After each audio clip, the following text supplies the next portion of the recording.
Welcome everybody to the 75338 LEGO Star Wars Ambush on Ferrix. Released in the year 2022, this set comes with 679 pieces, 3 minifigures, and 2 builds. The first minifigure we up here is Cassian Andor.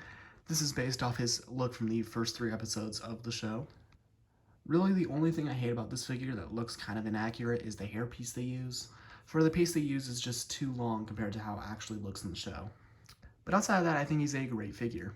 He does have a double-sided head, with the front side being just a bit of an expressionless smirk, and the other being a bit more of an angry face. He does come with a small pistol for an accessory, and all around I think is a great figure. The next minifigure to be up here is Luthen Rael. This figure looks pretty great. I'd say my one gripe with the figure is the printing for the trench coat. As you can barely tell it's there because the trench coat is the same color as the legs. This is an example where dual molded legs could have really helped to save this figure. But outside of that, I think he's outstanding. He does come with a double-sided head, with a bit of a careless grin on the front, and the other face being a bit more distressed. He does come with a blaster for an accessory, and all around I think is a great figure. The last minifigure up here is Cyril Karn. This is the Primor officer from the show, and this is of course the blue police outfit he wears in the first 3 episodes. There isn't much to the figure as he just comes with plain blue legs and arms, but the printing on the torso and hat is pretty great. My gripe with this figure is that they didn't give him a unique face, and they gave him just the generic angry face that is shared across like 70 different characters. And while he does kind of look like this in the show, it would have been nice to see a little bit of a different face for him. I think the hat he wears looks pretty nice, having the orange stripe on the top of it. It has come with a small blaster for an accessory. All around, I think he's a fantastic figure, and definitely a great one in the set. While the minifigures in the set are pretty good and bring us what we'd want from the set, having the 3 characters that were in the scene that this set is depicting, 3 minifigures just does not seem like enough for an $80 set. It definitely could have used a 4th or 5th minifigure with B2 or Bix, but regardless, the minifigures we do get are great. We do get one side build in the set, and that's the speeder they escape in.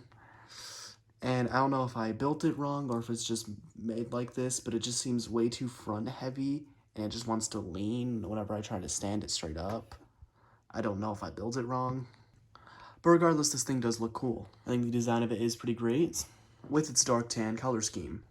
At the bottom, there's an engine attached to the speeder, and it's kind of supposed to be what helps hold this thing up.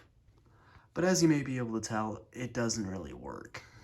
At the back, there are 2 spots for you to put your minifigures. A spot for you to put Cassian, and you can also attach the handlebars to his hands, and the other spot to attach Luthen. Underneath Luthen's seat, you will find 2 brown clips, one on each side to put their weapons away. And if you're wondering if the minifigs help fix the lean, they only slightly do. The troop transport is a very interesting build. I like the design of it and the smooth, tiled off look. However, I don't like the way the stickers look. I mean, it's clear as day. They're not even close to being the same color. But I'd say outside of the minor issue with these stickers, it is a great build. Starting at the front here, we have a small gun attached by some Technic pieces. And then moving up, we have the cockpit, in which you can open up and put your minifig inside. Moving to the side, you can open up the panel, and inside you will find 2 seats where you can put 2 more guards. Now, of course, this set doesn't come with enough guards to fill up your troop transport. And if you move along to the other side, the other panel can open. And of course, you can open up all the panels to get a better look at the inside, and where you will find a fire extinguisher. At the top, you will find a turret with some stud shooters attached to it, and this can rotate 360 degrees, as well as this gun part can move up and down. Moving along, we have the wings, which are held in place in a very unique way. Down here, you will find a sticker detail on a 2x2. Again, the colors just don't match. And if I fold this up, you'll see how this is held in place. Having a Technic pin here in the engine, in which when you fold it down, it stops the wing from folding any further down. And underneath the wing, you will find a inverted 2x2 with another sticker detail. It's crazy how they can do this on a set like this, but not do something similar to this on a set like the Ahsoka's T6. And of course, you can find this on both wings, both sides. Moving to the back, we have a ramp here which you can pull down. There's no real space in here for you to actually put any troops. However, there are 2 clips for you to attach weapons. All around, I think this is a great build, a 10 out of 10. For $70, should you buy the LEGO Star Wars 75338 Ambush on Ferrix?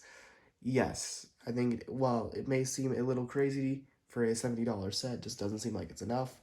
Once you actually build it and get to experience it in person, you will find that it is well worth that $70 price point. 10 out of 10 set. So that is my review of the 75338 LEGO Star Wars Ambush on Ferrix. Let me know in the comments what you thought of this review. Leave a like if you enjoyed. Subscribe if you're around here. Hit that notification bell so you don't miss another video. And until next time, bye.